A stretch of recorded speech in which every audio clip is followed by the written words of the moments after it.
Welcome to Unpacking Peanuts, the podcast where three cartoonists take an in-depth look at the greatest comic strip of all time, Peanuts by Charles M. Schulz.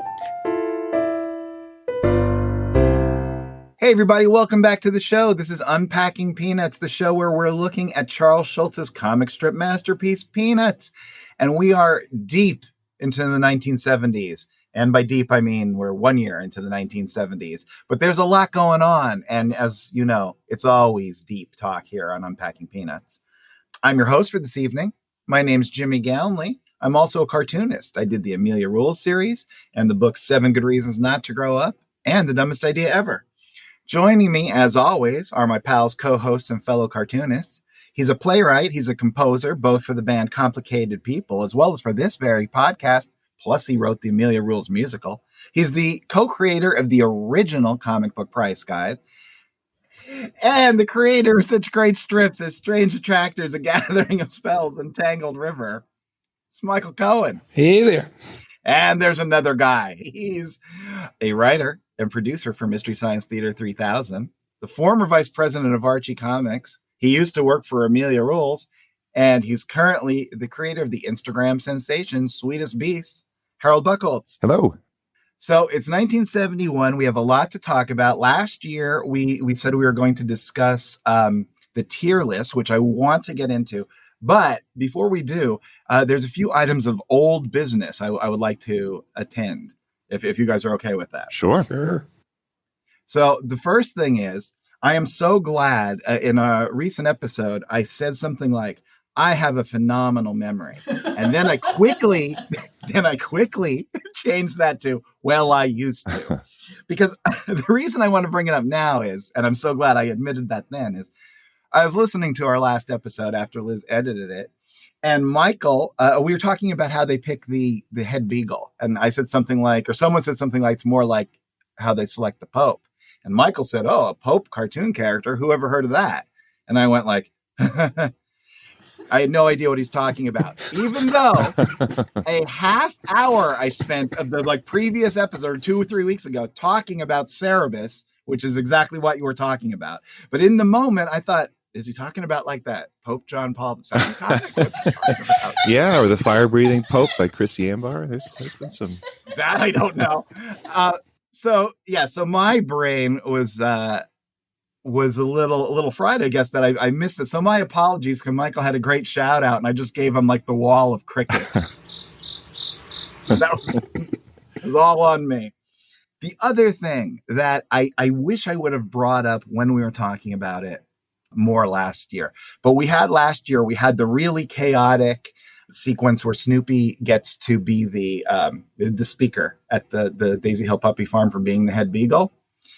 And one of the things, and we don't have to go into this in detail now, but I just wish I would have mentioned at the time, this I think is a really good example of what happens when the Snoopy strip within Peanuts just takes over. If you start looking at that, as we go forward, if we really do start looking at them as classic Peanuts, Snoopy, and then Peppermint Patty, you can sort of see how they change in relation to each other and how they interact. And I think that Snoopy one, it's so interesting to me because it changes this. It blows up the strip, but it blows up the strip at the same exact point kind of Schulz's life was blowing up. Yeah.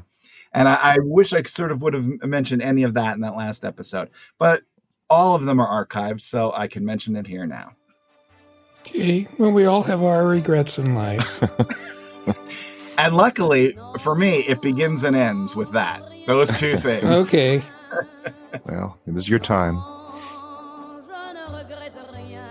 So we're 1971. It's, the 60s are fading in the rearview mirror. Harold, do you have any info about Mr. Schulz and where he's at this point in time? Yeah, so I was interested to go back and look at where the kids are right now, because I do feel like he's getting a little further away from the directness of kid experience in his life. That's the sense I get in the strip.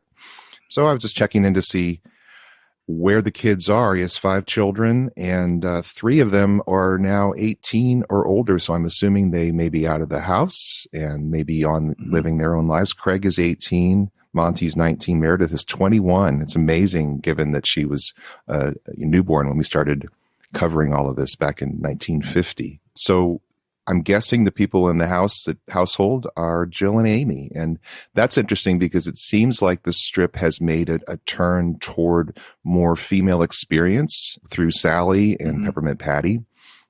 And I'm wondering if some of that is that's what he might be drawing on a little bit more just in his day-to-day life. Is maybe the world just seems maybe a little quieter in Schultz's world, because there were so many kids we know coming over to their essentially like a ranch setting in Sebastopol, that they had multiple acres and there were always kids coming over and they had all sorts of things for them to do, tennis courts and this sort of thing. And so, maybe that's starting to wind down in his life, and maybe it's a slightly quieter world as far as kids are concerned. That was one thing I was noticing, and it just seems like there is this shift in tone that is maybe reflective of his life.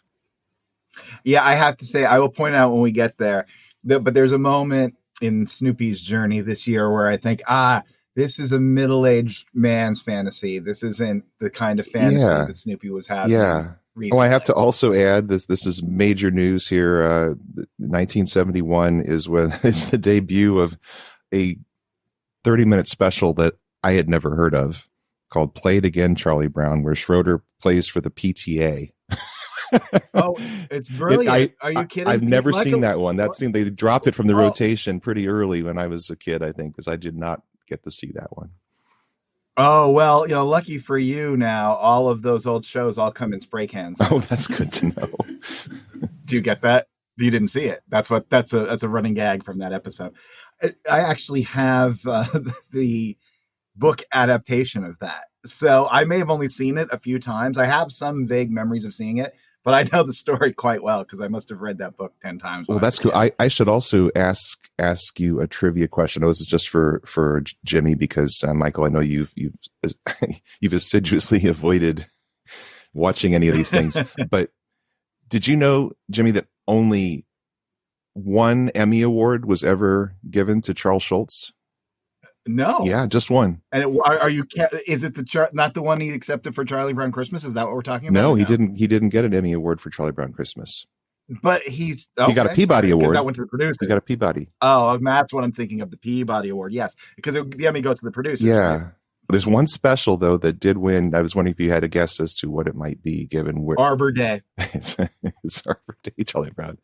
It's the Easter Beagle. No, or it's Flash Beagle. No, it is Charlie Brown Thanksgiving, 1974. So really, yeah. Wow, that's a bold pick, because it does end with Woodstock being a cannibal. I always felt a little weird by that. Well, it's not quite as disturbing as the murder that occurs at the end of Rudolph the Red-Nosed Reindeer. But it's pretty disturbing. Yeah, well, maybe it was Tofurkey or something. I don't know. Maybe Schulz was ahead of his time. Wow, no, I would not have guessed that. So, Michael. Yes. We discussed last year that you think there may be some room for movement on our good old tier list. Oh, we might just have to blow up the whole thing. We're going to blow up the whole tier list, people. That's what we're talking about. It's a new decade.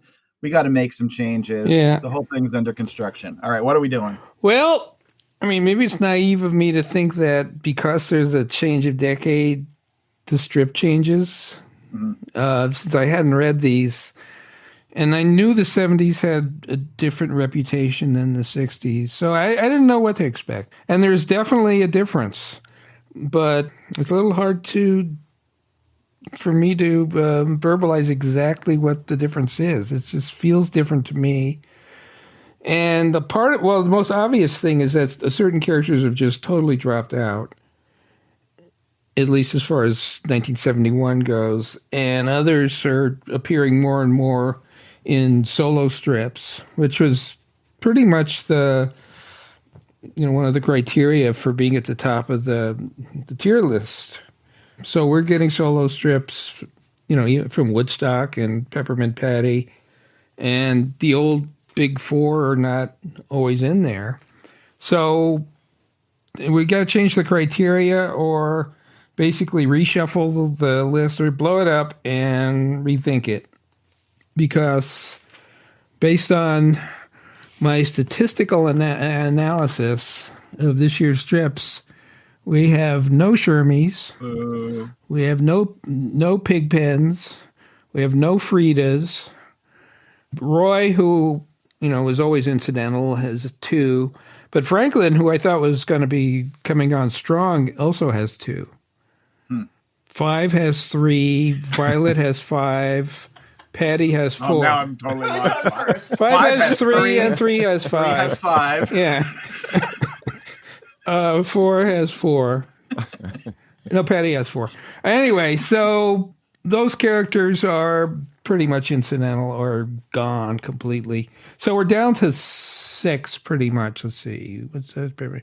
Yeah, 7, counting Sally, are carrying the ball.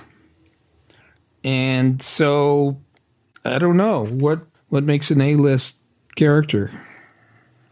Well, okay. So let's say first off, we'll just stay with who do we think is staying, and can we just make a general agreement that on the top tier, Charlie Brown, Linus, Lucy, and Snoopy. Right. Okay. So everybody in favor, say aye. Aye. Aye. But Harold abstained. Did Harold abstain? Well, he doesn't want to commit at this point. Well, are we saying those are the only A-list, or we're just agreeing that they are in the? Yeah, right. Harold is the wishy-washy lobby. The latter. We're just agreeing that they are definitely in it. Yeah. Now, did you track how many Linus strips there were? Because Linus seems to fall off the face of the earth in this Linus year. is doesn't have much to do this year. Not till the end of the year. Yeah, he comes back at the end of the year. Yeah. Yeah, I was getting concerned. I guess he's still A. We're not going to take that away from Linus. No, you can't. Anyway, I agree with Jimmy. So we have Woodstock, who clearly, even though there's a lot of solos, is probably the most popular character in the strip at this point. Yeah, Woodstock is really coming on strong. So you're suggesting we boot him up to? Well, I wouldn't boot him up. I'd invite him onto the pedestal. Oh, right, because I am trying to be more kind and gentle too. So let us gently invite Woodstock to the top of the pedestal. What do you think, Harold? I agree. Oh, totally. Woodstock is an A-lister now. There's no question. I always have been a Woodstock partisan, but I really appreciate the cartooning of this little character now that I'm looking at it in such, close detail. Like Michael had mentioned a few episodes ago, he's so minimal. There's so little to work with, and he's so small in the panel. But he is a lot. He carries a lot of charisma for such a small little character. Yeah, and I was reading Schulz, a quote from Schulz. This was probably off of the Schulz Museum timeline. Something about how he really felt like, it's one of those things that I've been using these little bird characters for years, but the drawing just somehow came together, around this time in 1970 or so, and all of a sudden Woodstock just kind of blew up, and that was. But he was talking about how you just do something for years and years and years, and then all of a sudden something clicks, and it's super special, and I think that's true here. Yeah, and you see it occasionally in works, in comic works that go on for a long time, where you'll see a character who, takes a really long time to develop. It's kind of rare across broader pop culture, though, just because most works don't have that ability to grow. Certainly not over the amount of time, right? Yeah, 20 years in, to have this little character. All right, well, I think that settles it. Woodstock's going up. Yep. So, but we're not done. What about Peppermint Patty? All right, Harold, that's to you. What do you think? I'd absolutely give it to Peppermint Patty. She should become also top tier. Yeah, I agree. I agree, too. This is going very well. And my new favorite character, since Linus is not getting a whole lot of action, he should talk to his agent, is Sally. But I think Sally's a little limited by the number of strips she's in. How many did you say she was in? Well, I didn't count Sally, but okay. Do you think it was enough? Do you think it was fewer than Linus? It might have been around the same. I mean, Linus is there. He just didn't. I mean, outside of that one blanket episode, he didn't have a lot to do. Yeah. Yeah, I think Sally is definitely on the level of Linus at this year. Anyway. Yeah, but I mean, I would like her to be there, but I don't think she's got enough presence at this point. Okay, I would also give it to Sally, but I understand if you don't think there's enough. You know what? I have to agree with Harold. I say we give it to her. That's 2-1. What's it going to be? Well, I'm the Sally man here. Yeah, okay. And that's my Harry Belafonte tribute reference. Oh, it's Tally man. I do Sally man. That's great. Oh my gosh! And all right, Mr. Belafonte. Oh, Mr. Sally man. Is she up in a chair? Okay. The thing is, Sally seems pretty much limited to school-oriented strips. Hang on. Daylight come and the pumpkin's not here. Sorry. No. Wow. I couldn't let it just hang there. Go ahead. Okay. So. No. Sorry. Daily strip. Hey, Liz. It's not fun. It's not funny to make. I mean, it's tragic. I know we're dealing with true great tragedy by using humor, but R.I.P. Harry Belafonte, a great man, activist first, who became an entertainer, and a great right fielder. There you go. Oh, that's Roberto Clemente. Sorry. All right. So anyway, that's the tier list in flux. Well, that's the A list. What about everybody else that stayed Well, the same? Everybody else is either fading or gone. I think Violet's hanging in just because he sometimes needs a bunch of kids. Same with Patty. Well, I think we're just going to have to wait and see. I mean, I thought Franklin would be a big part, but he's not. Yeah, it's. I feel like Franklin, and then soon we'll be coming up on the introduction of Rerun. They're both characters that he introduces early, but sort of finds more inspiration from them later. Rerun, in particular, is a very strange situation where he'll be hanging out on the bottom, if not the absolute, the formerly featured section for most of his career, and then just explode later. So yeah, all right, but I'm okay. So I think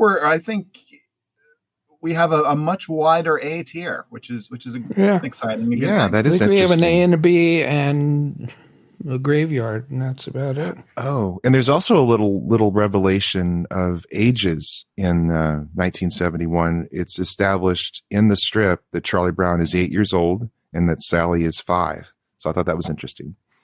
That is interesting. I think when he does things like that, that's probably a mistake. Well, she's awfully ignorant for 5. Yeah, and also she's got a lot of stuff to do in school for a 5-year-old. Giving reports, just and to find things, her seat and everything. I just remember drinking like Kool-Aid and eating graham crackers when I was 5. I don't remember having to give reports on things. I remember puzzles and nap time. Yeah, right. And my teacher gave me jumbles. Remember those scrambled word cartoons that they'd have in the newspaper? I was given a book of jumbles. I don't know why she gave them to me, and they were incredibly hard for a 5-year-old. I don't think I got very many of them. It was quite frustrating. Yeah, I'm sure you got all of them eventually. I can imagine young Harold Buckholtz. I don't know, that guy doing those jumbles, he knew how to mix them up. All right, so is that all we have to say about 1971? That's more than we have to say about 1971. Yes, true. So, if you've been around these parts before, you know how it goes. But in case this is your first episode of Unpacking Peanuts, here's what I'd like you to do. You want to go over there to your little Apple Superbook or Google Chrome thingy or whatever it is. You go onto the internet, you go to gocomics.com, and you type in Peanuts, and then you can type in 1971, and you can follow along as I read the dates. Now, what you're going to want to do going forward is go to unpackingpeanuts.com and sign up for our newsletter. And just once a month, Mr. Harold Buckholtz will send you a lovely newsletter telling you what strips we're going to cover, so you can read them ahead of time. And if if you're a fancy lad or a fancy lass and you want to do something a little nice for yourself, you can also buy the hardcover or softcover books from Fantagraphics, which are absolutely beautiful. So you go ahead and do that, and when you're ready, we'll be right here. And here we go. January 1st, 1971. Snoopy and Woodstock are outside in the snow doing the happy dance. Snoopy says, "This is our Happy New Year dance." He continues dancing, arms wide open, and he says, thinks to himself rather, "It symbolizes our best wishes for a wonderful year to all creatures." Then both he and Woodstock stop dead in the third panel. Wicked glares on their faces, and Snoopy thinks, "Except cats." And then they continue to dance, goofy grins on their faces, and Snoopy giggles, "Hee hee hee hee." Yeah, this strip made me think, I think what you were alluding to, that we got a different Snoopy here because of Woodstock. You know, he's always been seen as kind of narcissistic and doing his own thing. And we still see that, of course. But there's something slightly different in that he's got, I don't know if the term is a minion or, Yes. you know, somebody who's a compatriot. That is so new in the strip. Snoopy used to always be on his own. And you just very rarely saw those brief moments when he might break into something with one of the kids. But now he's got this long-term relationship with this little bird that brings out a side of him that we've never seen before. And I do remember this growing up, that this world of the companionship between Snoopy and Woodstock was a big part of the strip for me. I of course had my little plush Snoopy, and I had my plush Woodstock, so you had these little representations of these characters. And there was this sense, just as a little kid, of warmth and friendship that I just really sparked to, and I think millions of other people did too. Well, the Snoopy Woodstock relationship, as any kid who's seen or at least paid attention to my school visits knows, this was a direct inspiration for Reggie and Pajama Man in Amelia. The other one, which I never mentioned in school visits, but it was Kramer and Newman from Seinfeld. I love the two little weirdos, later it would be Troy and Abed on Community. The two little weirdos have their own special relationship within the larger group, and they can go off and do their own thing, but they also can work together within the larger group.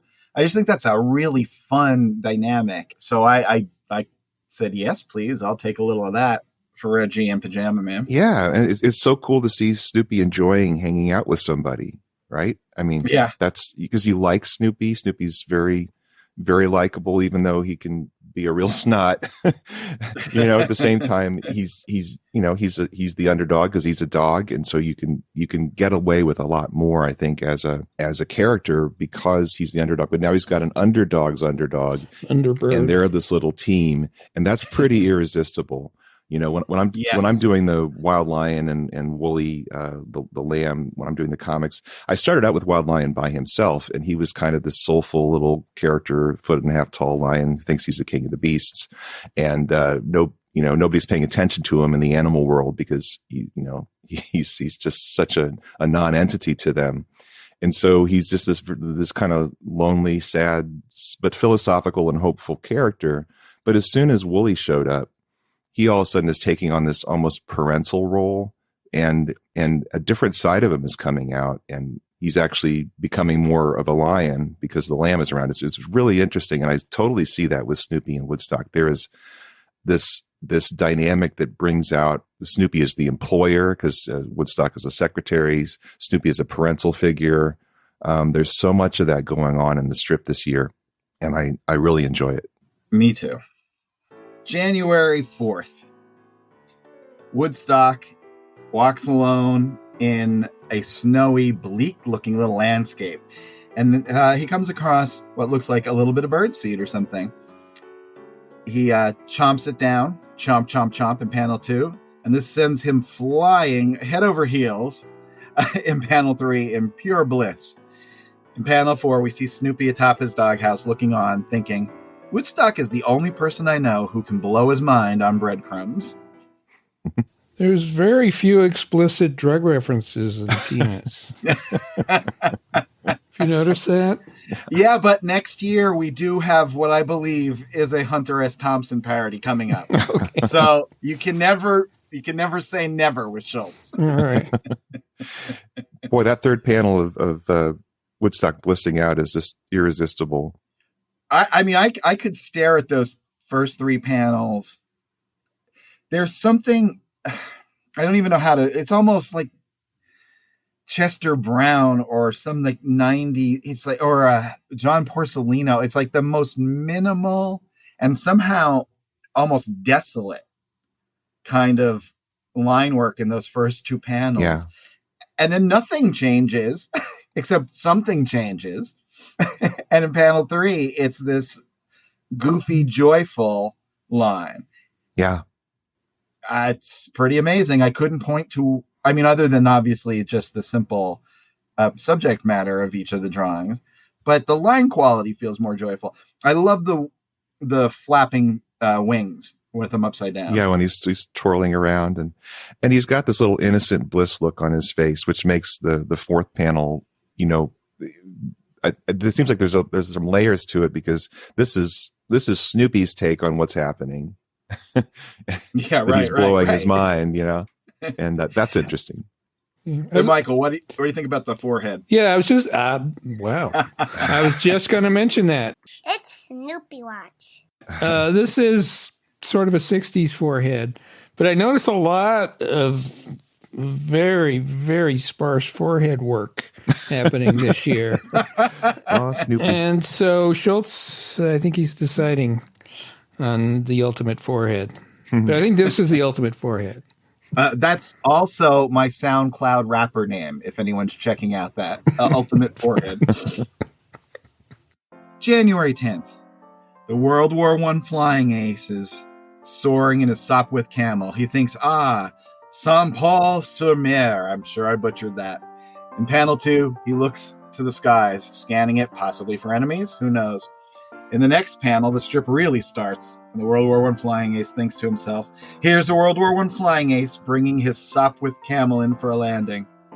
He lifts his goggles from his head in panel 2 and thinks, I'm exhausted. This stupid war is too much. In the next panel, he's disembarked from his aircraft, and he thinks, I need a night of revelry. I need to forget. The next panel, he walks off into a beautiful, dilapidated French village, and he thinks, I shall go into the village and quaff a few root beers. Then he's at his table in a little bistro, a beautiful wine bottle with a candle in it illuminating him. And he thinks, perhaps some dark-haired lass will share my table. Then he thinks in the next panel, I'll have to watch what I say tonight and not become too talkative. And in the last panel, we see why. As Snoopy thinks, spies.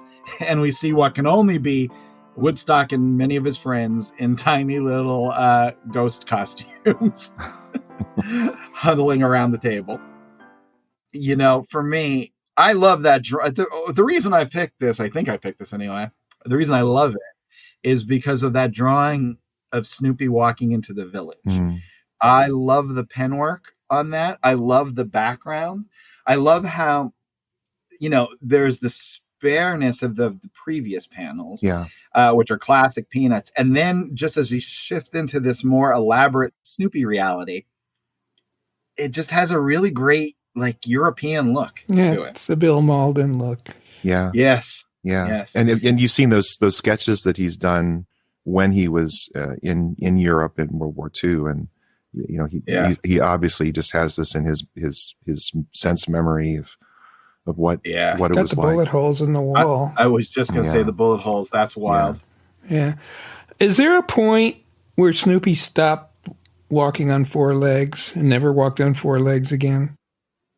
No, he does occasionally in the but it becomes rarer and rarer. But there's always, and I couldn't swear that there isn't, like, let's say a year or two where he hasn't, but it definitely comes back at other points. You know, at least him sitting on all 4s. Yeah, the mastery of his cartooning here is just amazing. It feels so confident and it's so appealing. Yeah. Oh, I'd like to give a little shout out to Michelle at Cover Maker Books in Enola, PA. She has a wonderful little thing she does every April 1st, where instead of doing an April Fool's prank, she gives everyone who comes in a free book, which is crazy. So I went in to get my free book and I got it. And then because she's so sweet, she gave me an additional book the hardcover edition of Peanuts Jubilee. Oh, I've never had the hardcover. I only had the softcover for years, and I never really fooled around with it too much. It has a weird die cut on the cover, which I always hate books that have those things. They feel so fragile. The printing of my copy wasn't particularly good. It was used, and it was kind of water damaged, so I never really looked at it. I poured through it in this new hardcover it's an old hardcover, but new to me. And I just have to recommend to anybody out there who wants to look at particularly this period of Peanuts, get that book. Yeah. Because not only does it have gorgeous, huge reproductions of the art, at least in the hardcover again, but it also has essays from Schulz that illuminate a lot about his working methods, his life, his mental state at the years leading up to and preceding the year and following the year we're talking about right now. It's just to me, that's the book to check out if you want to have a little extracurricular reading. Yeah, I got that book when I was, I think, either 9 or 10 years old, and that to me is like my peak experience of the books of Peanuts is the Peanuts Jubilee. It is a beautifully done book, and like everything you just said, Jimmy, totally agree. If anyone can find a copy of that, it just shows you like literally halfway through his career, a snapshot of where he is and what he's doing, including a sequence of photographs of him drawing a daily strip. Yeah, which is amazing. It's now, so cool. Unfortunately, it is not a classic daily strip. He's eating French fries or something. Yeah, it's the French fries. Is Snoopy eating French fries? Boy, that's burned into my memory. Yeah. Is it scarfing junk food or scarfing French fries is one of the great joys of life or something? But that's how spoiled we are as a people. I remember Michael and I talking for years. Wouldn't it be great if we could have been in the room with the Beatles when they recorded an album? And then we find out we can do that with this Peter Jackson thing. And we go, oh, it's Let It Be. That is what do you want? What would make you happy? But it would be nice if it wasn't the French fries joke. January 27th. Snoopy has received a letter and he's reading it atop his doghouse. He thinks Woodstock writes a very nice letter. It isn't part of a sequence here. We're now reading the letter. Everyone here at Worm School is quite friendly. The food is only fair, and we have to get up too early, but I'm not complaining. Snoopy continues to read the letter. Tomorrow we are going on our first field trip. As we birds say, it should be a lark. We'll write more later. P.S. They have some cute chicks here. In the last panel, an embarrassed Snoopy rolls his eyes and thinks, that Woodstock. The big cheesy grin on his face. That's a great drawing of Snoopy. I love that drawing of Snoopy. And I love that we finally get to hear directly from Woodstock. That is such a cool thing. Who knew we were ever going to get to do that? And all of a sudden, it's this little chatty, sweet, silly letter that Woodstock's written to Snoopy and somehow posted, I don't know, by airmail. Some bird flew it over. I don't know how that works, but it's just really adorable. And having seen Schulz, Schulz was a letter writer his whole life. He was having to respond to people who were writing in. He was always writing back to his friends in Minneapolis and in Indiana, the Church of God. People had worked with him for years. He just kept up friendships through correspondence, and Schulz had this same silly way about writing letters that I think is really endearing. And when he puts that on Woodstock, I just thought, well, okay, that's kind of cool that I see Schulz kind of identifying with Woodstock for the first time here. I think what's so strange is when you only see, for however long it's been, a year or whatever, or maybe more since we've been seeing the little hash marks as the chirps. But somehow this letter makes me think, oh yeah, that's what those hash marks are saying. Right. Yeah.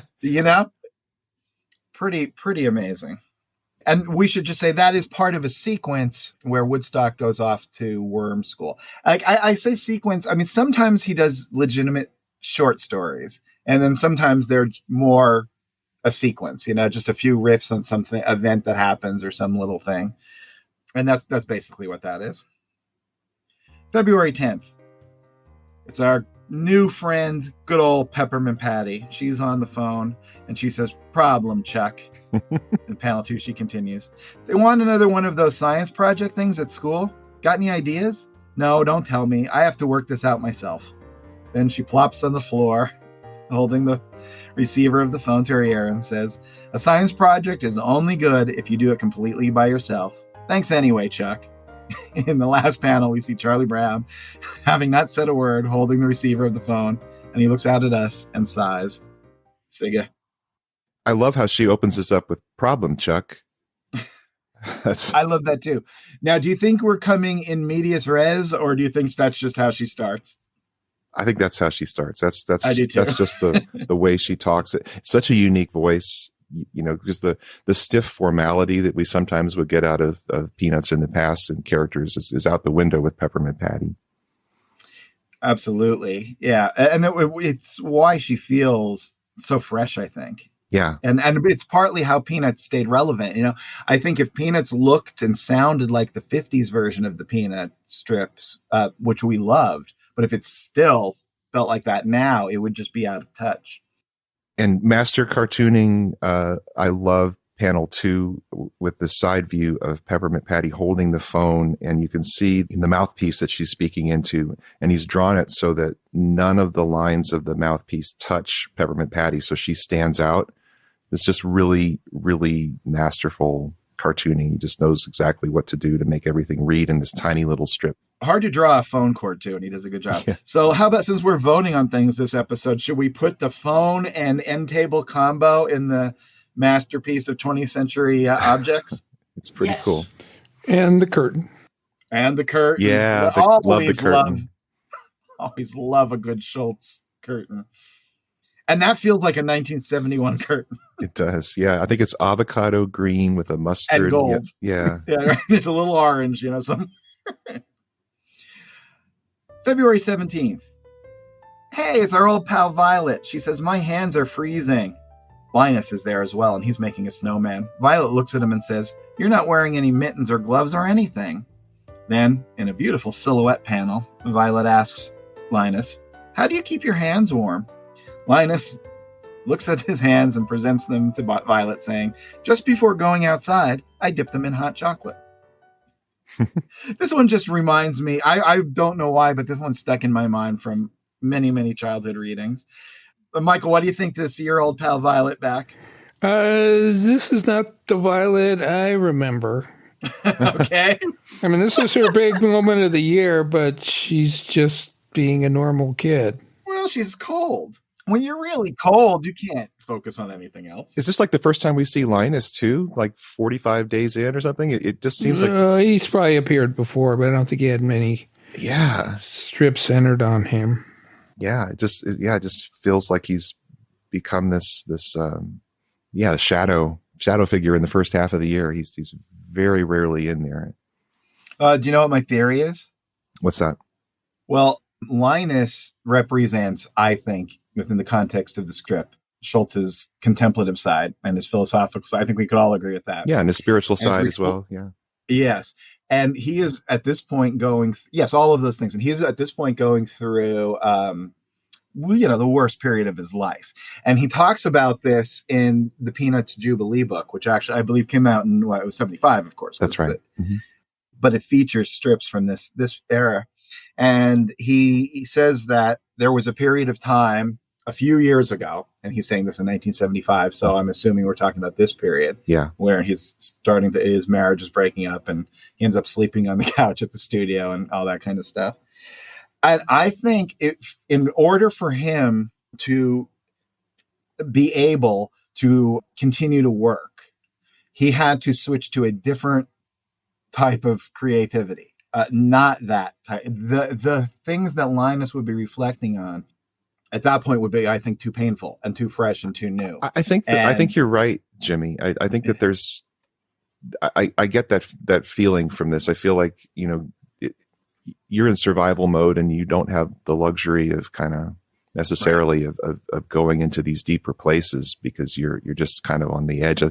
That's kind of, and there's a little bit more escapism in this year where he's trying to find a happy place in the strip. That's my sense that I'm getting from this. And he had I think he also, if he's going through that, and then I don't think he's actively involved in the church, which is really the first time we've seen that. And in the whole run of the strip, he's kind of backed off of the Methodist church where he had been teaching for years, going through the Bible as a Sunday school leader. And he dropped that, I think, a year or two earlier. So there is this sense that, and like I said, fewer kids are around. So you just feel like he's a little more isolated. He's a little more in that fantasy world this year, and you can kind of guess why.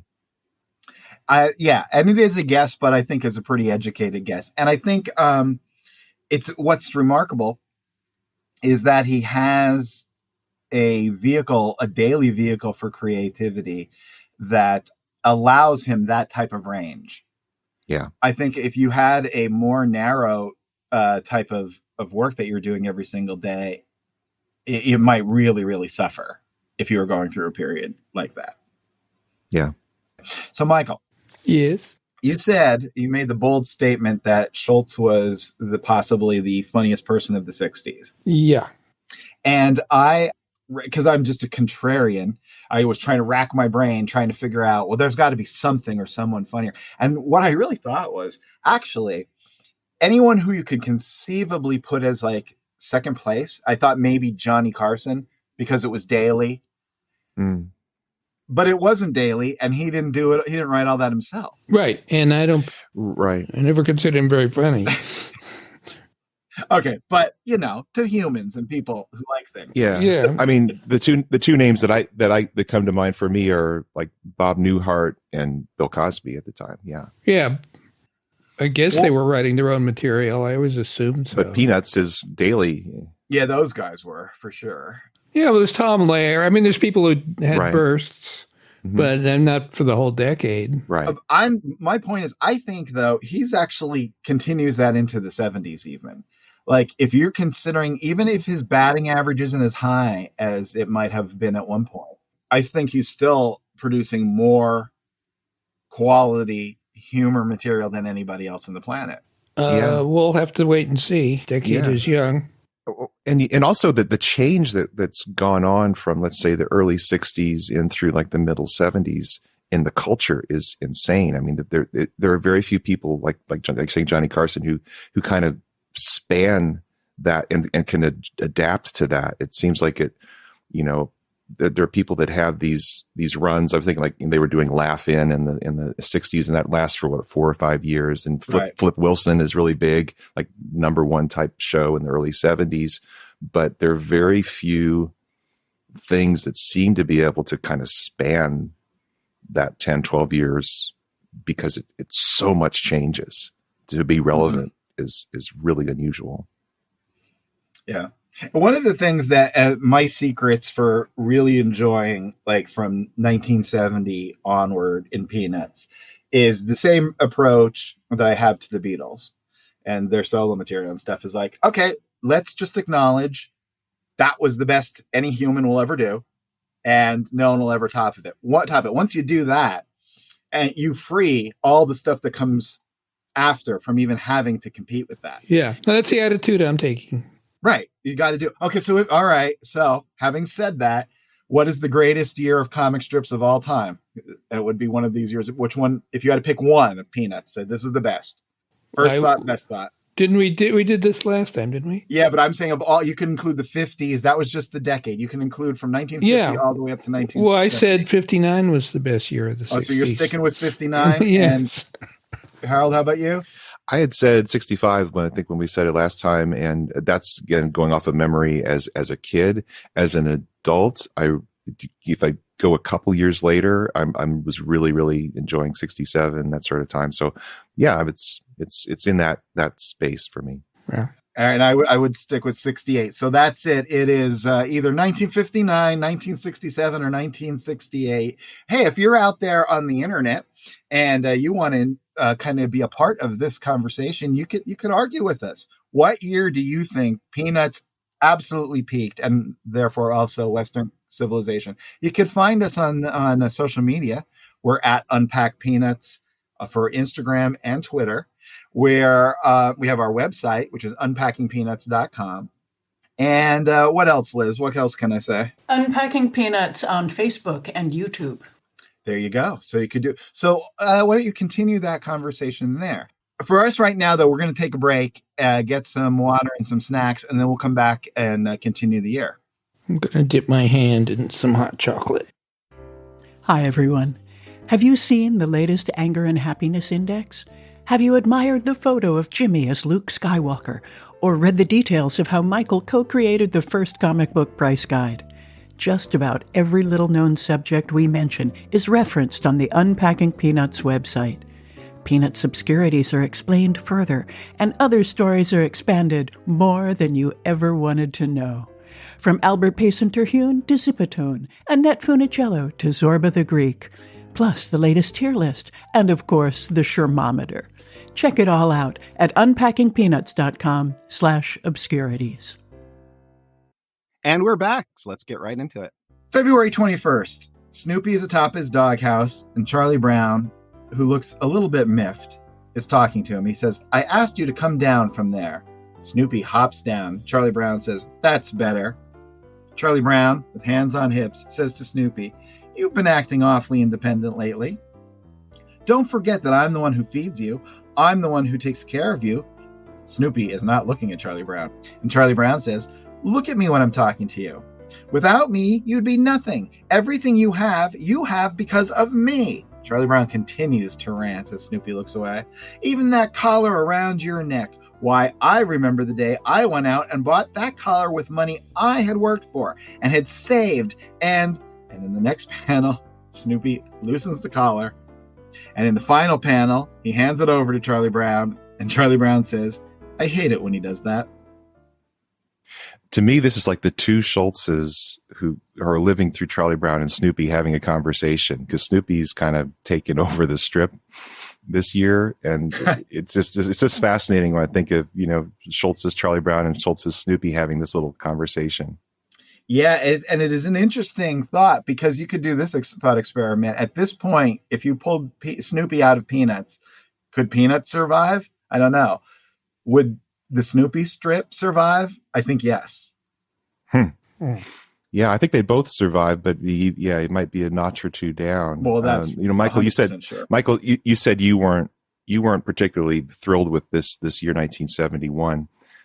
Is there anything that you're seeing in here that is sparking for you, or does it just feel off to you, given that you had stopped reading it by this point? This strip in particular really bothers me, because the one thing Schulz does consistently is keep his characters consistent. Mm-hmm. And this does not read as Charlie Brown to me. Even though, it's the first time I've seen it. I just went like, he's never acted this way. Maybe Schulz was having a bad day and feeling everyone was taking advantage of him. But this doesn't sound like Charlie Brown. That's interesting. As somebody who did continue reading it up through quite a few years after this does seem like Charlie Brown. So I'm assuming maybe there's more of this in later years. No, there's this in the earlier years too. Michael has selective Peanuts memory. No, he never tries to guilt anyone. Oh, no, he has absolutely tried to be I am the master, and what the master says the dog must do. And Snoopy, he. Yeah, no, we've done this bit many, many times before. You're just being a grouchy boomer. Nope, this is different. He's been doing it since. This is a huge guilt trip. This is what a parent would do to a kid. A bad parent would do to a kid. Yeah, but Snoopy has the perfect response. because there's also that element too. Yeah, I hear what you're saying. It definitely has the bad parent vibe to it. It also because Snoopy didn't ask for any of this, right? And that's the classic, kid response. Well, I didn't even ask to be born, and that is what Snoopy's saying. He's like, "Hey man, you bought me this stupid collar because you wanted to control me. I don't need it. Here you go." It's a pretty good response. Yeah, at least Charlie Brown kind of gets his comeuppance in this when he's because he's always going to end up being Charlie Brown at the very end. February 22nd. Good old Sally is writing something. Turns out it's a report on George Washington. The report begins, "A report on George Washington. George Washington was a great man. Sally continues to write. He probably had some faults, but if he did, I don't know what they were. Then she thinks about it for a moment, and finally she writes, which is just as well. Yes. Yeah, I mean, Sally's a great woman if she can write cursive when she's 5 years old. That's true. Now, okay, explain why Sally and why this strip made you laugh so hard, Michael. That's a good question. She knows. I mean, it's this dichotomy where she's learning what they're teaching her. Mm-hmm. And I think she suspects that what they're teaching her isn't true. Right. Yeah, she has like the wider streetwise almost sense that, hey, there's a lot more going on here. And she also has the little bit of, she knows how to game the system, you know? And she knows when the system maybe is gaming her. Yeah. I mean, it's, she does know how to play the game well. She's way too honest.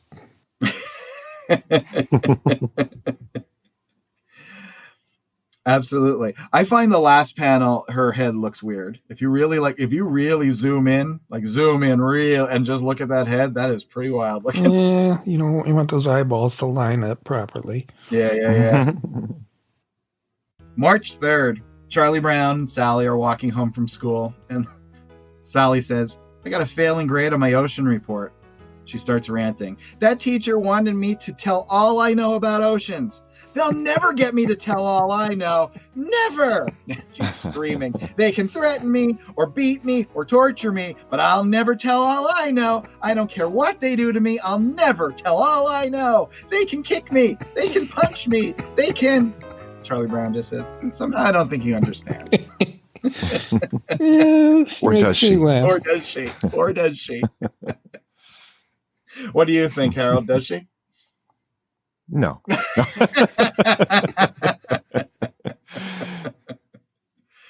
March 8th. Charlie Brown is leaning up against the tree. Peppermint Patty is standing there, sort of looking contemplative, and she says, my dad says that I am a rare gem. Charlie Brown, eyes closed, says, I agree with him. Peppermint Patty takes up her familiar post on the other side of the tree from Charlie Brown and says, you kind of like me, don't you, Chuck? I'm glad you don't come right out and say it, though. I respect you for that. Charlie Brown says, that's all I need. Respect. And he sighs. Peppermint Patty glances over her shoulder at Chuck and says, what did you say, Chuck? Don't mumble. Charlie Brown says, I said, you are a rare gem. Peppermint Patty says, kind of like me, don't you, Chuck?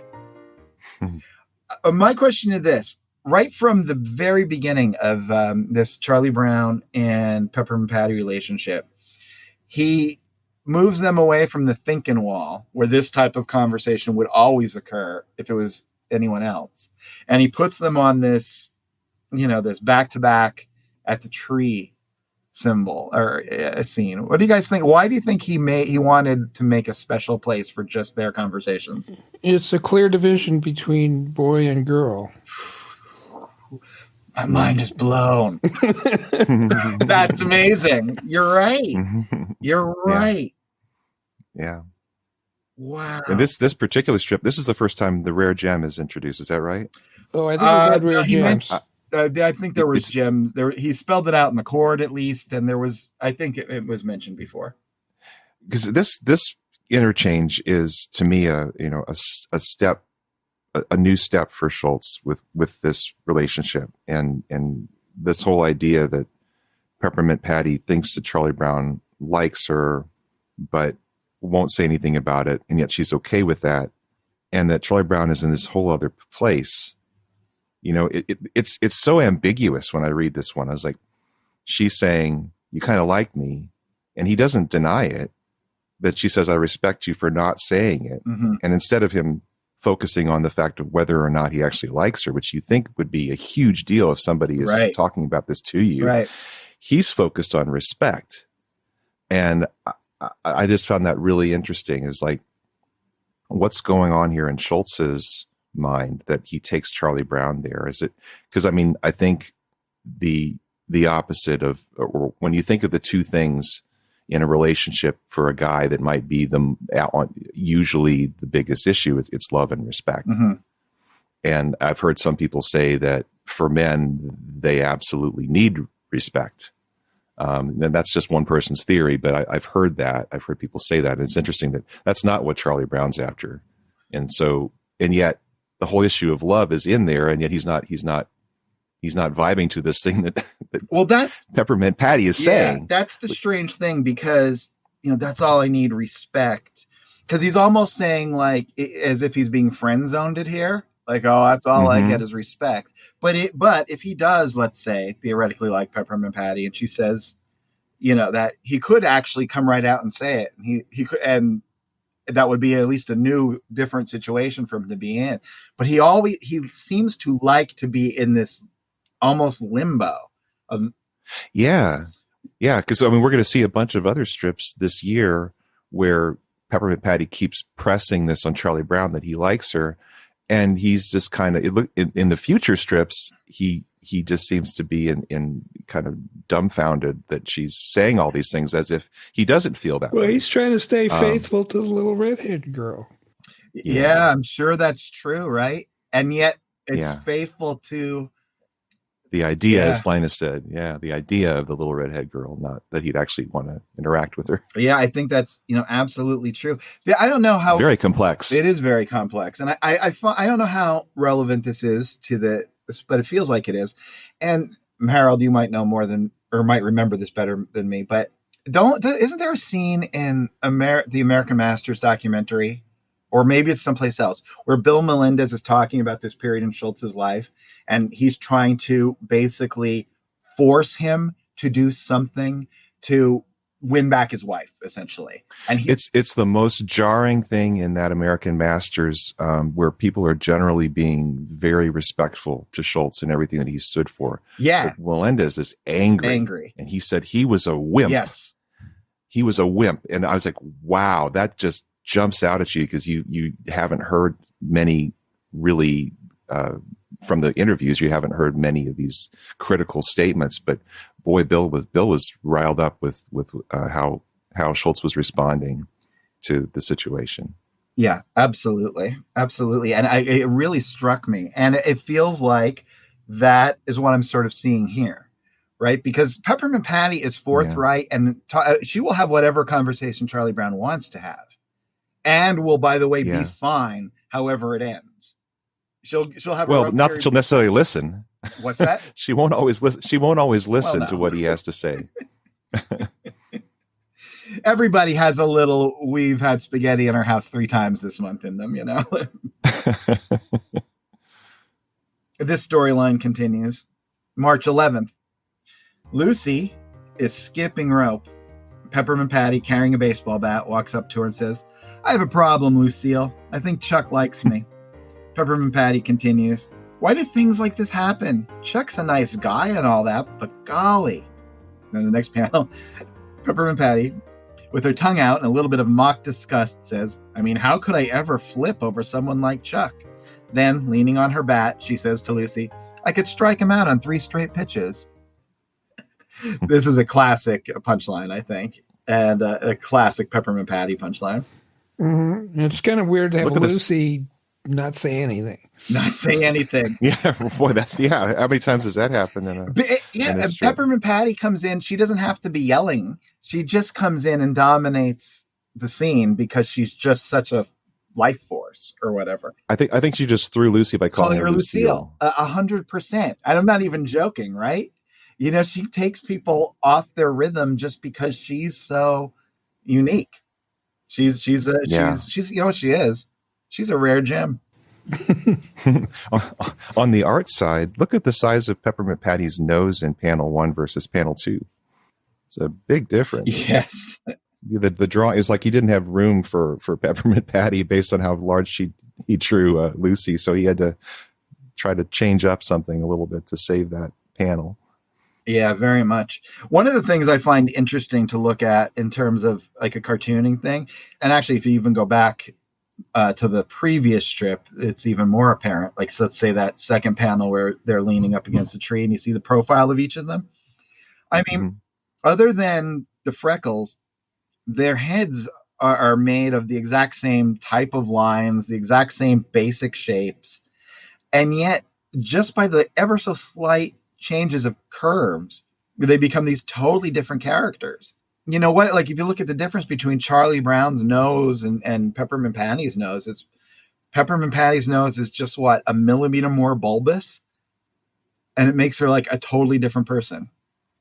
Yeah, it's pretty. I mean, this is a stupid thing to say, but you know, human beings we're so close to one another, and yet every single one is distinct. You can tell us all apart. And in cartooning, you've got, you know, how many lines with Charlie Brown to represent that face, and yet it seems so distinct. So you guys want to explain exactly what is going on here with Peppermint Patty, how she's going to approach this? Because we do have a Linus strip in this sequence, though we did not pick it. Right. Poor Linus. He's shown up once so far. But yeah. So I think Peppermint Patty has decided that Chuck likes her, and so she wants to let him down. You know, she'll figure out a way to let him down, and she doesn't know how to go about doing it. And so it's recommended to her to write a Dear Chuck letter to say, you know, that, you know, I don't feel the same way about you that I think you feel about me. And that sequence continues. It's March 18th. Charlie Brown is at his mailbox. He's received a letter. Peppermint Patty is there spying the scene, and she has a very strange, embarrassed, and knowing smile on her face. She says, "Got a letter in the mail, Chuck?" Charlie Brown, reading the letter, says, "I know that you like me, and in my own way, I like you too, but..." Charlie Brown in panel 2 says to Peppermint Patty, "I think it's from that little red-haired girl. She knows I like her, and..." Peppermint Patty explodes. "That's not from any little red-haired girl, Chuck. That letter is from me. You like me, Chuck." Charlie Brown looks out at us and says, "I do?" Now, what do you think's going on there, Michael? Does Charlie Brown not know whether he likes her or not? Or I think he thinks she's just another guy. It was kind of weird. Yeah, he doesn't spend much time thinking about it. What about you, Harold? What do you think?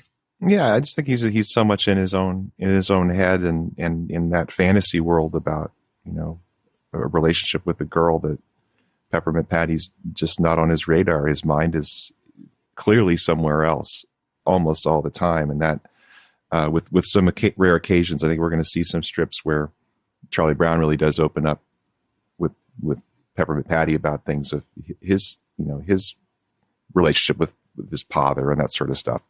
But he's just not present for so much of this, and he's thinking about something else certainly on his own terms. And yeah, I have to mention this strip came out on my 5th birthday. So kind of cool. Just noticed that. Very cute. Very cute. Hey, so I have a question. Liz. Yes? From a womanly perspective, what's going on in Peppermint Patty's head? Do you think this is her projecting? I don't relate to her, and again, she's new for me. I didn't read the strips in the 70s, so I'm just getting to know her as well. I don't have a good answer for what's going on in her head. To me, it feels like Peppermint Patty is always, you know, she was the one telling the vampire stories to Snoopy and Woodstock. She has a sort of awareness of world narratives, pop culture things, right? This is the way, you know. And I think she is kind of putting a story on her conflicting and strange feelings and applying it to Charlie Brown. Because I think what she's trying to do is say, "I kind of like you, Chuck." You know, and she really means it that way, kind of like you. Not like I'm head over heels about you or madly in love. I kind of like you. But because she's, you know, not quite certain about it, she puts it on Charlie Brown and says, "You kind of like me, don't you?" So she's kind of fielding it with him to see where he goes, and she fills in the blanks since he's not offering anything. Yeah, basically, right, exactly. And then because we see if this were actually the case, that she was just worried about how he felt, she wouldn't be this upset. Because here we go, in March 19th, she's very upset. She says to Lucille, "That stupid Chuck, he's too stupid to even know who he likes." Here comes stupid Chuck. Peppermint Patty's screaming now. Can you imagine? His heart was breaking and he didn't even know it. Then as Charlie Brown passes by, Peppermint Patty says, by golly, if I ever hit a deep drive to center field and I around first base and I around second base and I around third base and I go tearing into home like a runaway freight, he better not be in my way. In the last panel, Charlie Brown, now having cleared the scene, says, that's the longest threat I've ever heard. Panel 3 is iconic to me. I love Peppermint Patty's threat. It makes me think of old Second City TV, the SCTV show. There was a character who would try to make insults. I think his name was Dennis Peterson, and he was like, "Well, why don't you go over to the lake and get onto a pier and keep walking on it?" And when the pier ends, you just keep going.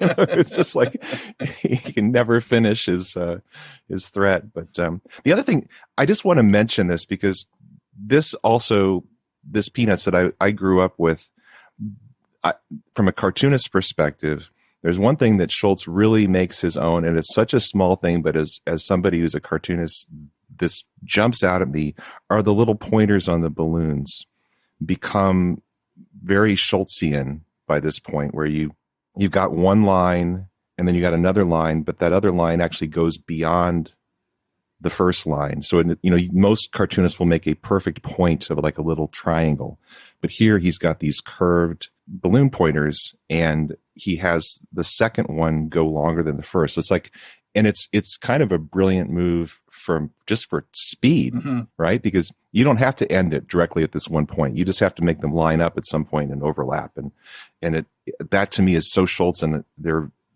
are only a couple other cartoonists who kind of copied him, but it's an incredibly Schultzian thing. It's those little pointers on those balloons. It just screams Peanuts to me. I love it when you can see a panel like 3 where he has all that lettering crammed in. I think it always looks pretty sharp. April 10th. Snoopy is atop his doghouse. He's writing a letter by hand.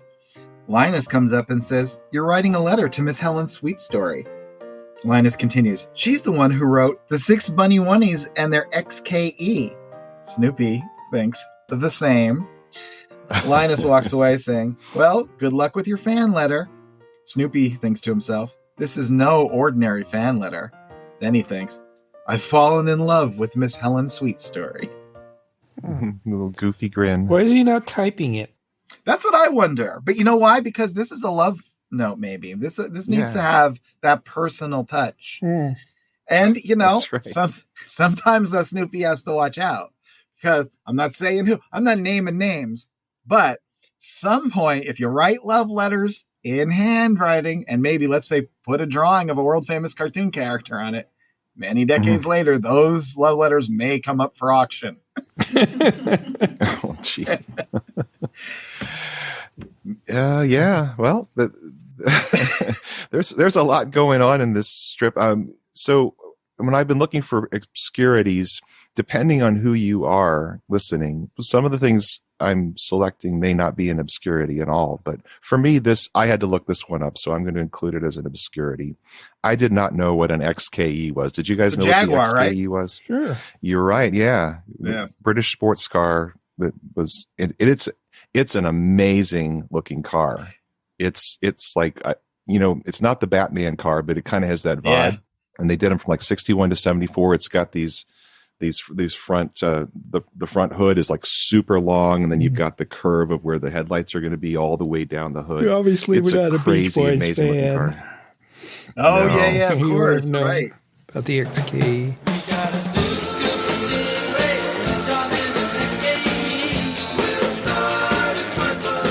And they said the Museum of Art actually added an XKE to their collection. Like they only have 6 cars in their collection, but this was one of them, and I can see why. Did It's Schulz an have one? amazing looking car, but I did not know. Yeah, the last car I knew he good had was question. a Mercedes.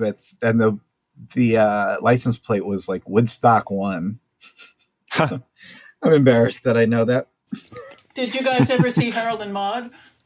Yeah, years No. ago. They turned an XKE into a hearse. That's right. That's right. Okay. Oh man, I can't imagine what that looks like. Look at that forehead action on panel 3. That's a full-on lima bean or a kidney. I mean, shake. he looks smart, right? Later on, he doesn't look as smart when his forehead shrinks to nothing. He's Well, erudite Snoopy. Look, I agree with that. Big foreheads obviously symbolize intelligence. I think that's just pure science. Hey, while we're talking about pure science, Harold, what's up with the anger meter for 1971? Well, an interesting year. There was a little bit of movement. So I'll come back and ask you guys again, where do you think he is in the anger business for 1971? Because every year we're looking at the number of strips that have at least one character in one panel showing anger or a character in one panel showing happiness. And we've been tracking it for a number of years of Peanut strips. And I'll take you back to 1970. We had 137 angry strips, which was 38% of them, and 133, almost the same amount of happy strips, 36%, which were both pretty high numbers for Schulz. So where do you think we wound up in 1971? Michael, do you want to go first or shall I? I can go first. All right, go for it. I have no idea. Because I read this like a week ago, and I have no memory of any of this. Well, in your general vibe about 71 not being happy with it, is there anything that would give you a clue, like why it feels a little strange to you? I was less happy with it, but I wasn't angry. I think the anger is way down because I think Schulz is kidding himself. And he's not putting that out. I think he's putting it out in different ways. That's my guess. Okay. And on the happiness side, what do you think? I think the happiness side is going to trend upwards. All right. Well, Jimmy, finally, you've redeemed yourself. Oh, yes. I'm actually too legitimately happy about that. Like, I shouldn't be that excited. So the anger strips in 1971 went from 137 in 1970 to 81. Woo! Only 22% of them show anger, and the strips for happiness, which were already high at 133, have climbed slightly to 139. So that is the all-time low for anger. That's amazing. For any of the years, and it's the second highest happiness. Woodstock might be affecting counting your numbers. I think you're right. Because Woodstock is pure pathos. It's usually not happy. It's usually not angry. Yeah. Now, we have seen a number of strips where Woodstock was angry, trying to kick a football and this sort of stuff, or being miffed about something. But yeah, I think in general, maybe that's true. If you averaged out all the Woodstock strips, they might be bringing this average down and the happiness thing up, because there's that little comrade, the compatriot kind of thing going on with Snoopy and Woodstock, where they often share something that they enjoy. I think that, and I'm the first to say I don't want to put too much stock on speculating behind the scenes, but to me, 1971, Schulz is in some ways, I don't want to say less present, but allowing less of himself into the strip because he himself is wounded. And I watched, because I have very exciting news. My next book is going to be my depression book. Which is, yay! Yeah, so I'm very excited about Hooray. that. I'm hoping it might even be out next year, but that's not official yet. But I'm very, very excited about that. But anyway, so could you tell people just briefly what that is, so they know what you're referring to? Oh yeah, it's called, right now anyway, it's called In the Real Dark Night, a funny book about being seriously depressed, and I've been working on it since 2015. And it's the simplest way to explain it is that it's a comic book about fighting depression by making comic books, but it's a fictional story. I think it's and my goal was just to make the darkest subject I could think of as funny as possible. So that's going to be my next book. I'm still doing a lot of research on it though. And I watched this YouTube video, and Liz, I'm going to have to get back to you and find a link because I think it's worth watching. But the woman on it basically said that what depression is really the distance between who you are and the person the world thinks you are. And the further that distance is, the greater the pain. And whether or not it's true, or whether or not you just feel that it's true, and I think Schulz probably felt that was true at this point, it causes depression. And when he talks about it in that Peanuts Jubilee book, he's not talking about the melancholy he describes later in life, like a sense of ennui and longing. He's talking about real hardcore Dark Night of the Soul stuff. And I think because of that, he's not working it out in the strip. He's working it, or at least not consciously working it out in the strip. He's working it out in some other way. And I think it's going to take a while before he's able to start doing some more of those maybe older, more philosophical Peanut strips. I might be projecting all of that, but it feels like that might be what's going on here. I think that resonates for me. And I think also, like, in terms of popular culture, things had been so divided in the late 60s.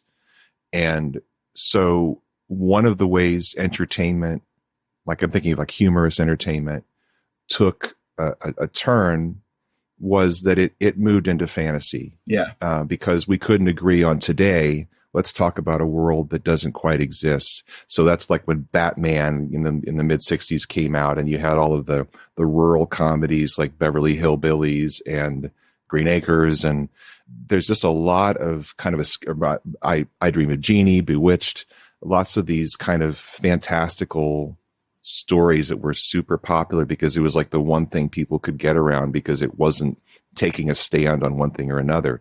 But that's changing in the culture in the early 70s, because we've been all through this, and there's still a lot of anger, a lot of, I think, broken glass from everything kind of being thrown up in the air. Mm-hmm. And everyone's a little disillusioned, and All in the Family comes out in 71, and all of a sudden that's the big thing. And this is where I think maybe Schulz is going to start to diverge a little bit. He's been on the cusp of 20 years of the culture, and I'm thinking that we may see him, he's still at the top of his game with his own unique voice, but it may start to feel as we go into the 70s that he's not with the culture. He is he's in his own bubble, doing his own thing. That's kind of my funny, take. Because I noticed that he seemed to be making fun of a lot of trends, pop culture trends. And so he's keeping an ear open for what people are talking about. He might not be happy about it. Yeah, that's the difference.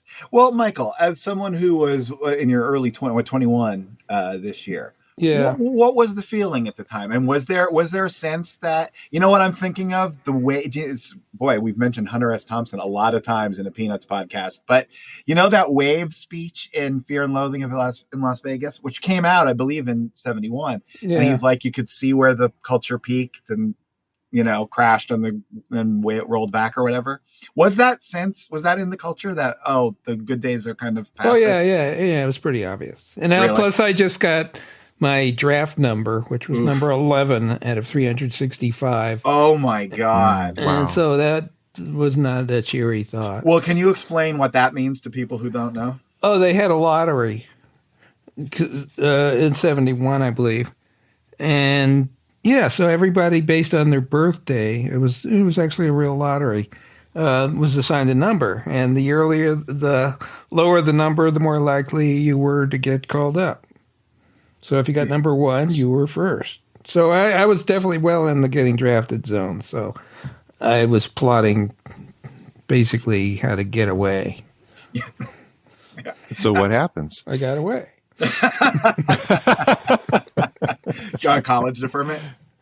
Yeah, until I dropped out, and then I basically starved myself and then failed the physical. That was my plan.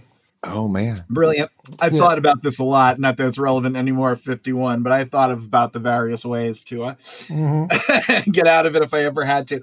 One of my dad's famous stories, my dad fought in World War II, and he was drafted at 18. It was actually before he was 17, but he had dropped out of school, so he was then eligible for the draft. And he was just not ready to go quite when the time came.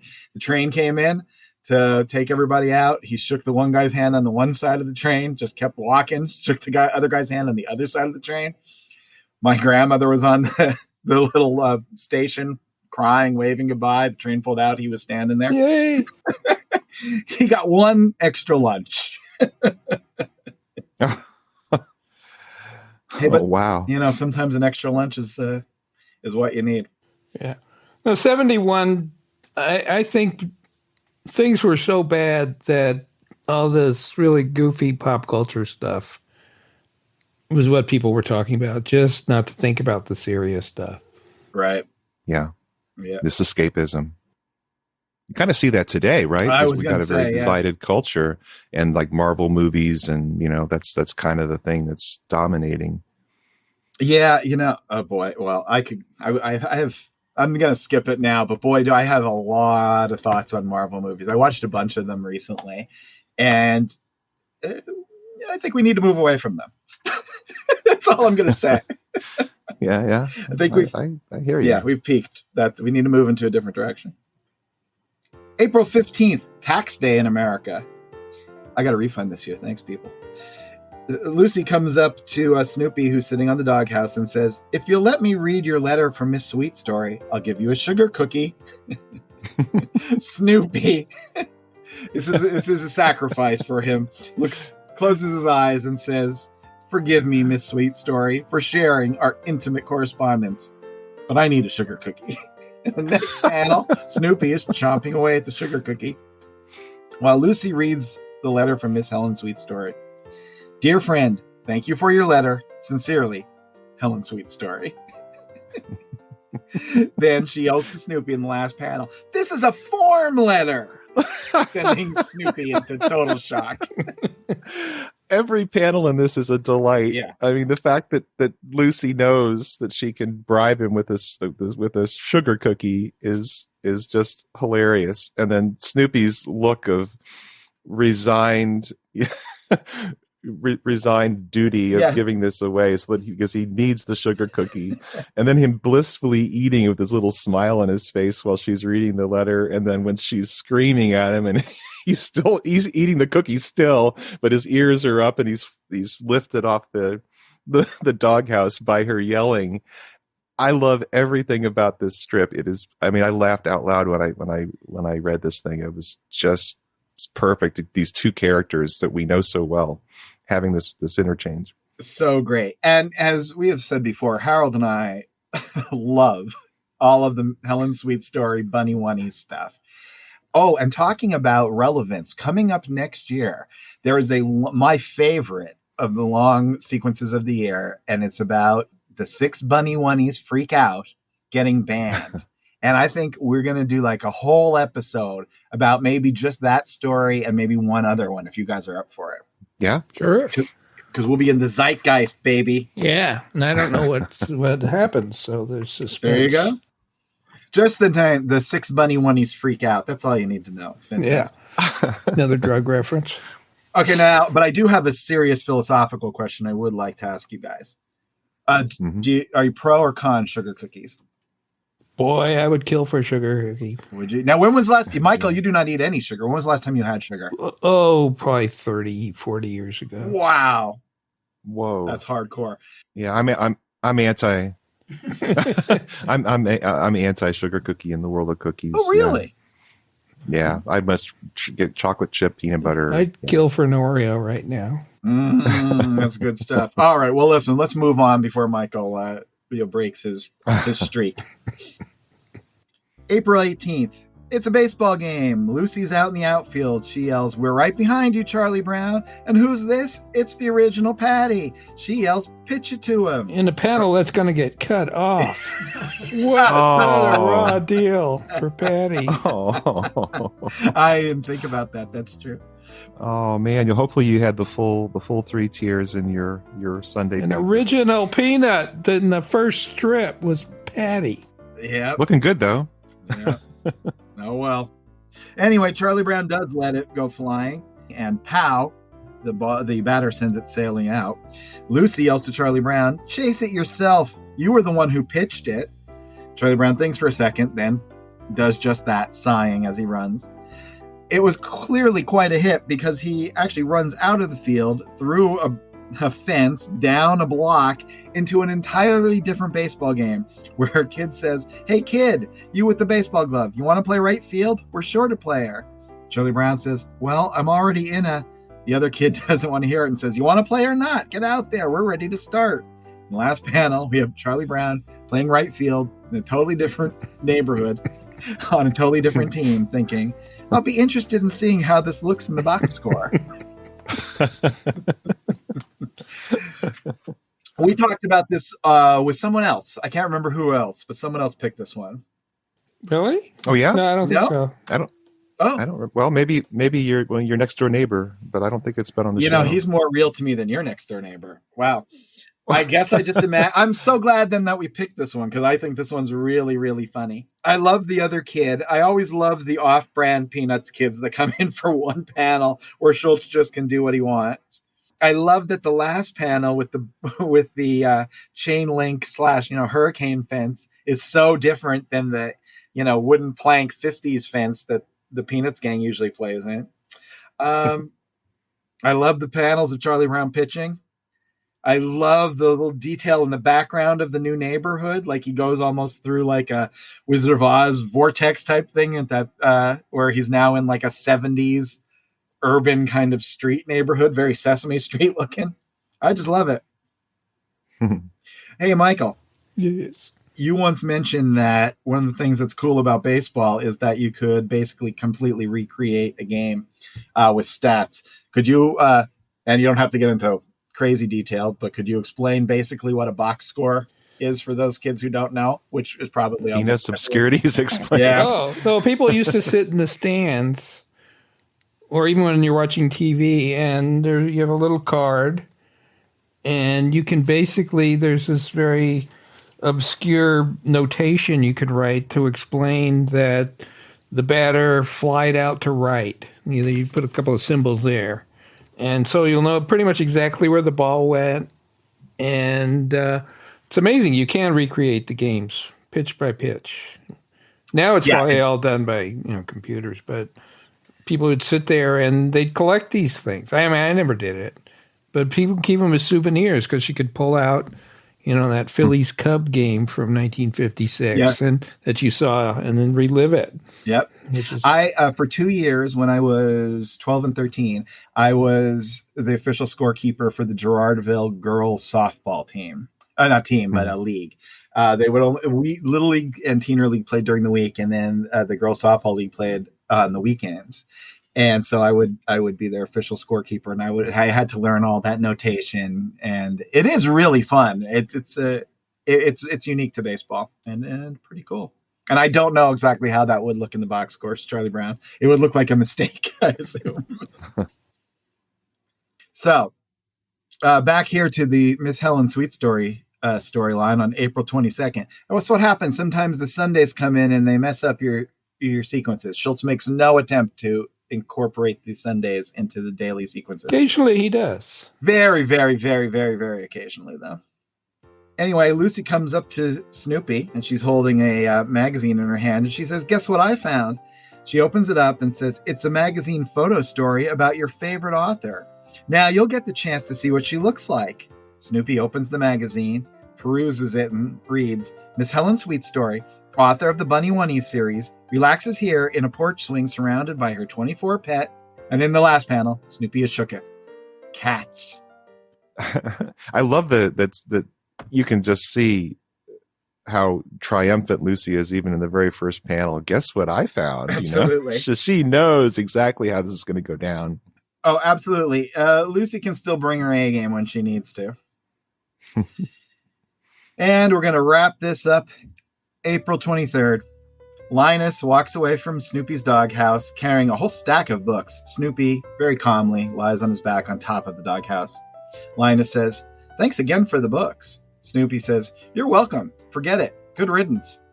Linus, carrying the books, walks up to Charlie Brown and says, "Snoopy gave me all his Bunny Wunny books." Then Linus continues walking and says, "When he found out that Helen Sweetstory owns 24 cats, he stopped reading her books." Then in the last panel, we see Snoopy atop his doghouse, nose in a hardcover, thinking, "Back to Herman Hesse." Hey, do you want to know what kind of a full-service podcast this is? What kind? I read Siddhartha because of this. You're kidding Wow. me. I am not. I read it because I had to in high school. And you were what, -1 at that time? Well, it came out in 22. No, I mean, I read this week. because What? No. Yes, it is. Well, no. Wow. I listened to the audiobook. I don't know if you're partisans. Well- To me, that counts. Yeah, it's okay. It's okay. Everybody was reading Herman Hesse. Well, it's so interesting. 1971. It is from the 20s. It's like 22, right? But it so clearly vibes with that late 60s. Yeah, it early seemed 70s. totally modern. You're right. Yeah. Yeah. There's some ennui in it. Well, you know what it is to me, and I really did enjoy it. I did. It's basically for those of you who haven't read Herman Hesse. It's a guy in the time of Buddha, and he's very privileged, and he goes off on a quest with his buddy. First, they become a monk, and he's great at it, but doesn't like it. Then he meets Buddha, and his buddy follows him, and and then he goes and he finds a courtesan, and he learns everything from her, and he's great at it, but he's not happy. I like it, but it's got that feeling of a story where someone, the ending of it, but you're just going to have to listen to all 20 minutes of the guy's story before you get to the ending. That's how I sort of felt about the story. Mm-hmm. But Yeah. I read it for you on this podcast just so I could give that little book report. Thank you. Well, that's for cool. service above and beyond. We will give you an award. We should have an award. A biggest glutton for punishment. And I am grateful to Charles Schulz here for establishing that there are at least 11 Helen Sweetstory books at this point in the hands of Linus. So we know that this is quite a collection. Did you count them? And they're very thick books too. Is it the same in every panel? Well, at least in panels 1 and 2, I'm guessing Schulz is going to be consistent. He's that kind of a guy. 11. I can't tell if that's a finger or a book. All I'm saying to Peanuts Worldwide out there, I know we are an unaffiliated fan podcast, but if you guys ever want to give up that license to Miss Helen Sweetstory, we're in. We are in. We could fill all 11 of those books, no problemo. Yeah, no, I don't know. The thickness of those is a little concerning to me.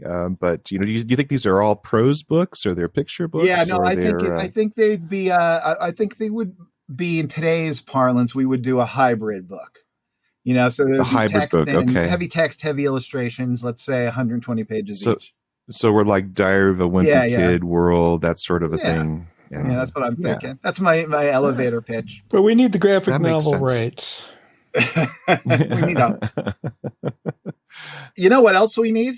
We need to call it quits because we've been talking for 7 days now. Now you guys don't know that because Liz will let it out about 6.5 days, but it's already time for us to start recording the next episode. So while we go do that, here's what I want you guys to do. You can follow us on the internet, on social media, on Instagram and Twitter. We're at Unpack Peanuts. You can go to our website, unpackingpeanuts.com, where you can check out all the obscurities. You could sign up for the Great Peanuts Reread, where you can get a monthly newsletter from Harold telling you what strips we're going to cover each month. And we'd love to hear from you. If you want to support the strip financially, we have a Patreon. You could also buy us a mud pie, or you could buy one of our t-shirts or one of our books, because we're all working cartoonists.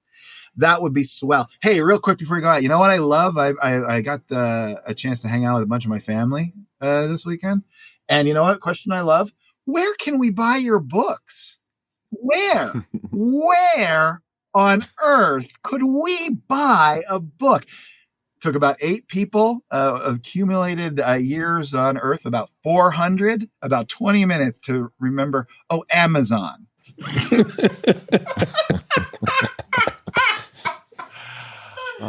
Yes. Amazon is where you could get Amazon's where you could get every book, but also buy them through our website because then we could get a little kickback, and that's not going to hurt anybody, right? Right. Okay. So until next week, for Michael and Harold, this is Jimmy. Be of good cheer. Yes, be of good cheer. Unpacking Peanuts is copyright Jimmy Gownley, Michael Cohen, and Harold Buckholtz. Produced and edited by Liz Sumner. Music by Michael Cohen. Additional voiceover by Aziza Shakrala Clark. For more from the show, follow Unpack Peanuts on Instagram and Twitter, Unpacking Peanuts on Facebook and YouTube. For more about Jimmy, Michael, and Harold, visit unpackingpeanuts.com.